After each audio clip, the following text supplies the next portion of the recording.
when you talk about acting in your fans, it just makes me think of the Glee episodes, and they're like, "Who's Josh Groban? Kill yourself!" I've also acted a lot as myself. Yeah, you have. which is just like, I think because I was so novel to like all the comedy writers, and like Ryan Murphy, this was like right as the show was just beginning.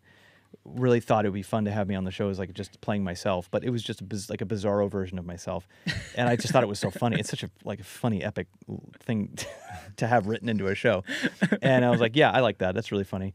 And but my friends who are in comedy just think it's very funny and self-aware. It is that like when my image, at least at the time, was like serious as a heart attack, staring you down on the billboard, like singing these emotional songs. Dude. There I am, truly. What are you thinking? Fabulous. You're saying that like you're gonna write that guy to be weird on your show?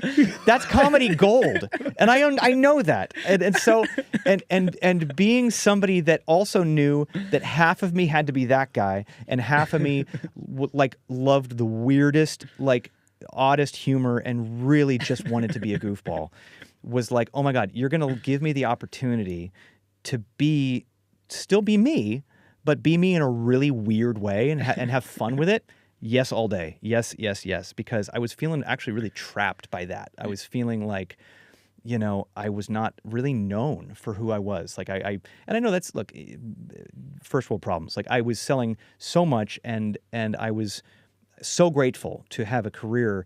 But, you know, you do get, when people are taking your music very seriously, and you sing very serious music, and I'm very serious about my music, but you know, you're still a kid. I was a kid that just wanted to do kid things. And so you talk to people and you could tell when they were talking to you that they really only knew a small part of you when they were talking to you. And so that kind of became isolating and lonely after a while.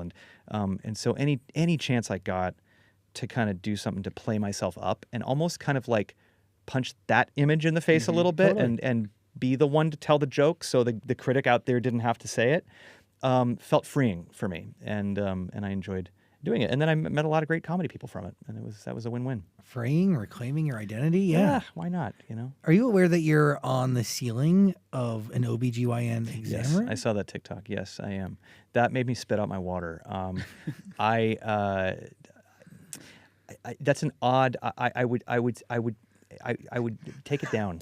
Please take it down. I do not consent to that. That is an odd. That's an odd thing. They What is believe that? you're calming. You're a calming influence. My Josh. picture? Yes.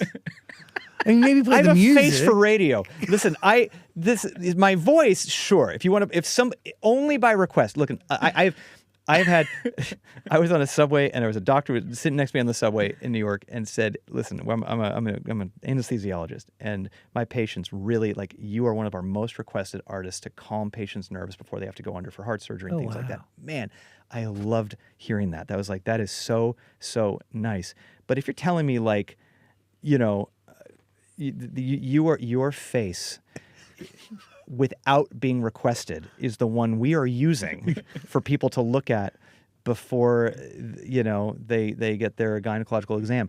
That would be like, I have a problem with that, sir. Like I really, that's just an odd thing. That's an odd thing.